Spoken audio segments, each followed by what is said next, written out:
Buenos días a todos. Yo voy a empezar haciéndoos una serie de preguntas. ¿Sabéis que cuando una persona fallece y dona sus órganos y consigue que se realicen 6 trasplantes, está regalando, está donando más de 50 años de vida? ¿Sabéis que cada año se realizan en el mundo más de 126.000 trasplantes de órganos que salvan la vida o mejoran la calidad de vida de todos esos pacientes?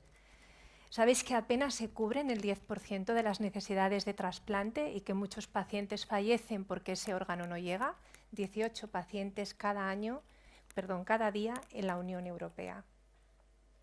¿Sabéis que como consecuencia de la escasez de órganos han emergido prácticas éticamente inaceptables como el tráfico de órganos o el turismo de trasplante?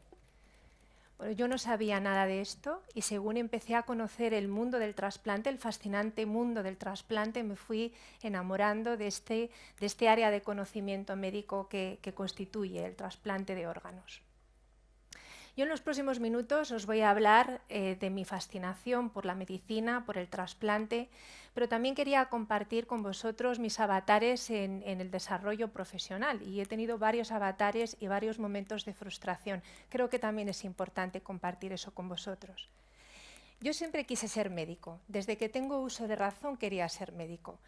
Estaba claro que no sabía dónde me metía, pero en mi casa siempre se hablaba de medicina, porque había médicos, había farmacéuticos y los temas sanitarios estaban en el día a día en mi hogar.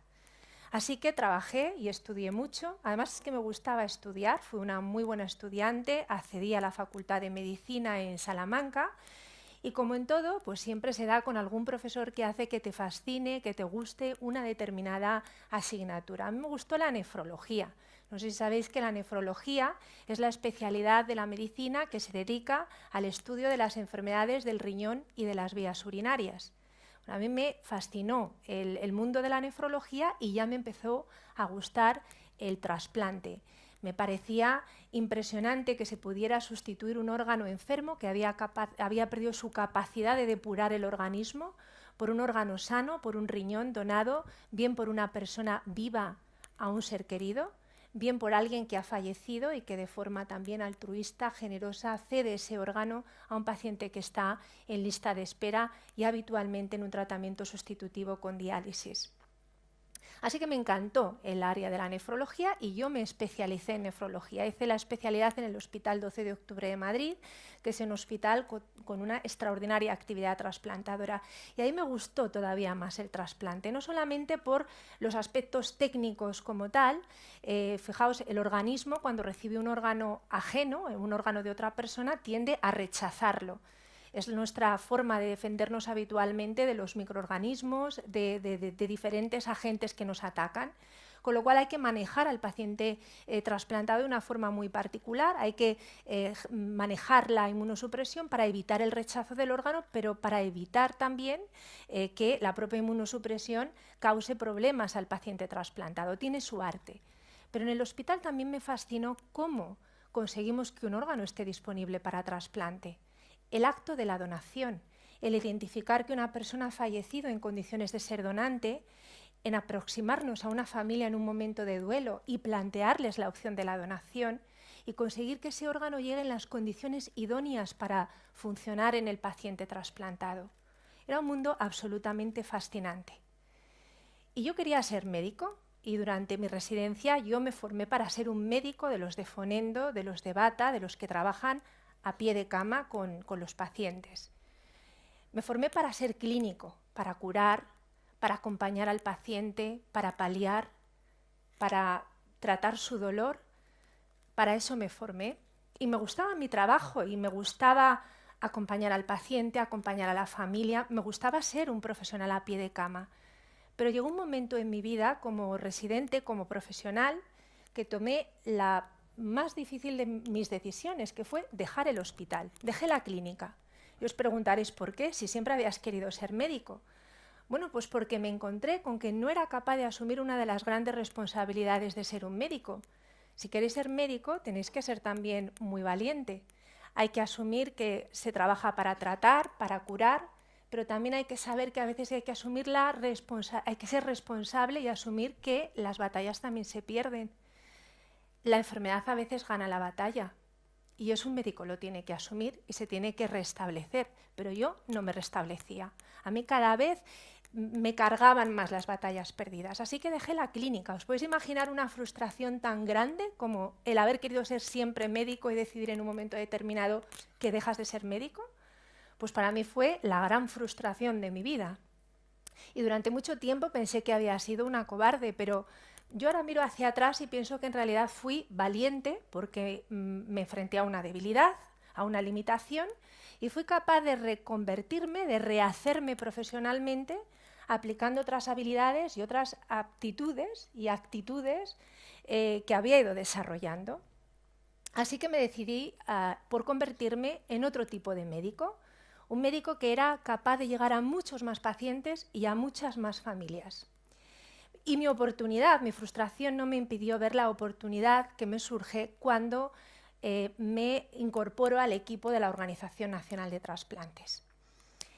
Yo creo que la Organización Nacional de Trasplantes es un ejemplo de lo que España es capaz de hacer. Y yo hablo de España con mayúsculas. Cuando os digan que España es un país problemático, un país que no sabe gestionar, un país... Bueno, cuando oigáis ese tipo de comentarios, yo creo que os acordéis de la Organización Nacional de Trasplantes. Primero fue una iniciativa política. Se establece la ONT, la Organización Nacional de Trasplantes, con el objetivo de organizar toda la actividad de donación y trasplantes en España. Y se concibe un modelo de gestión que funciona estupendamente. Los españoles somos muy buenos gestores y además somos imaginativos y flexibles. Y concebimos un modelo de coordinación de trasplantes que funcionó perfectamente.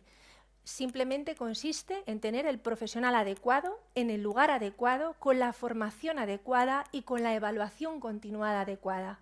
Y con ese modelo de coordinación de trasplantes, España se transformó en líder mundial en donación y trasplantes. No hay ningún país del mundo que haya alcanzado la actividad de donación y la actividad de trasplantes que se ha alcanzado en España. España es el país del mundo donde un paciente que necesita un órgano tiene más probabilidades de conseguirlo. Y fijaos si somos líderes, que para que os hagáis una idea, en España el año pasado se registraron 43 donantes por millón de población. En la Unión Europea aproximadamente 20. En Canadá, Australia aproximadamente 20 y en Estados Unidos 30. Es decir, no hay ningún país del mundo que haya hecho lo que hemos hecho en España. Y yo me sumé a esa aventura.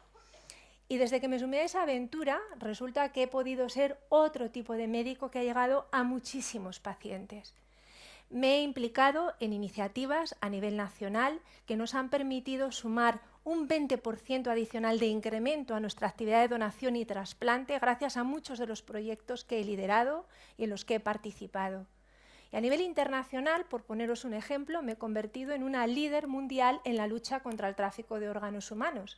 Recién llegada a la ONT, me veis en el foro, en la sede de las Naciones Unidas en Nueva York, presentando un estudio sobre el tráfico de órganos en el que pedíamos a gritos un tratado internacional contra el tráfico de órganos, un tratado que hoy tiene un nombre español, es el Convenio del Consejo de Europa de Santiago de Compostela contra el tráfico de órganos humanos.